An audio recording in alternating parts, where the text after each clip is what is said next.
Welcome back. We just talked to our Greg Miles before the break about Jay Leno possibly returning to late-night TV. Gregory joins us now with our guest, Porter Bibb, managing partner at Mediatech Partners. Greg, thanks for sticking with us. Porter, thanks for joining us.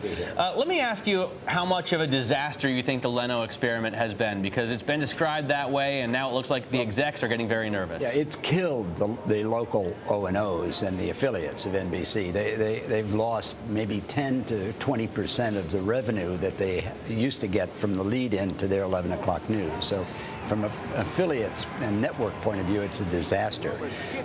Basically, from NBC's point of view, it's really Jeff Zucker's burden right now. He's got to explain why he did it, and more importantly, what he's going to do to make up the gap. Should he be fired over this? I don't think so, no. But he's... Will others think so? Well, some do, but Brian Roberts is really going to be the guy who calls the shot, and Brian is very grateful right now that he's got a guy who knows what to do when he has to do it. And the fact is that Comcast is not GE. They're not looking for quarterly earnings the way Jeff Immelt pressured Zucker to produce. So they haven't got an answer, but I don't think you're going to see Jeff Zucker out of there at least for a year or two after the deal with Comcast closes. Porter, let's talk about Jay Leno and Conan O'Brien.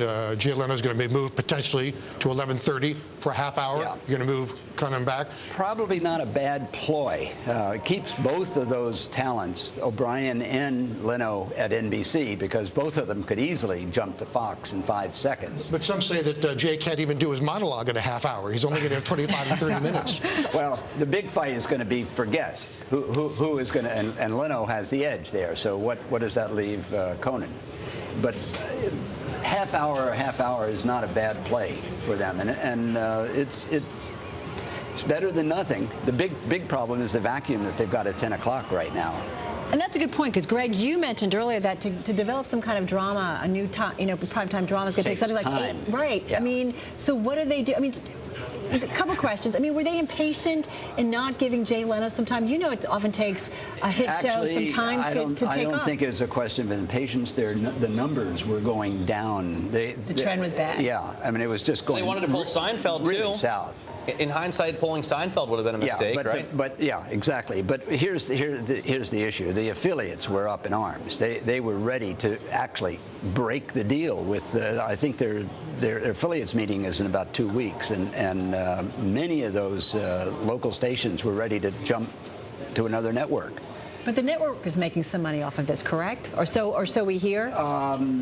That's problematic. Zucker is kind of rope-a-doping, saying we got the same revenue even though we're not delivering the same audience. What he really is saying is we gave a very low 3 million viewer guarantee, and we're not going to have to rebate anything. What is the possibility that this show stays in this slot? I mean, especially considering that in the summer he doesn't really have much to go up against.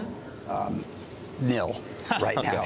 No, what you're going to see at NBC for the near term is Law and Order all the time. But doesn't that hurt that franchise? I mean, it's already so diluted right now. It's hard to find a minute in the NBC schedule where you can't get a Law and Order rerun. Porter, what happened though to Jeff Zucker's argument that, hey, this is a lower cost program, doesn't cost as much as primetime, don't worry about it, it'll be probably a lower audience? What happened to that when he was selling it when they first made the announcement? Well, I don't think that very many people agreed with his logic even then, and the advertisers certainly didn't. But he ran into a perfect storm. It was 40 years of the worst advertising revenue in television history.